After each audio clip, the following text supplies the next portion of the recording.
गहबर सायली सीता कोबर में गेली साँझ कबीरे हवेली पातिल में धेलनी दियारा बारी साँझ कबीरे हवेली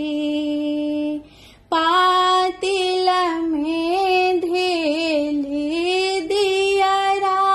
बारी साँझ कबीरे हवेली सोनी के दीप सुंदर बाती पाटे सुते साँझ कबीरे हवेली सोनी के दीप सुंदर बाती पाटे सुते साँझ कबीरे हवेली घी गम कैना समाज साँझ कबीरे हवेली घी गम कैना समाज साँझ कबीरे हवेली साँझे में संझा मैया खल खाला हंसथिन साँझ कबीरे हवेली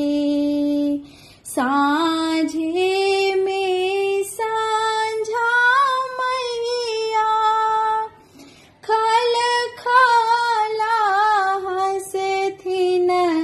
साँझ कबीरे हवेली देली सिया के पुत्र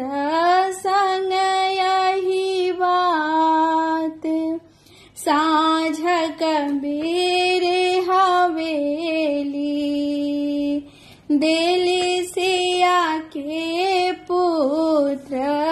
संग यही बात साँझ कबीरे हवेली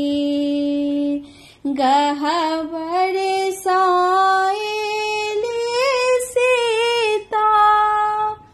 कोबर में गेली साँझ कबीरे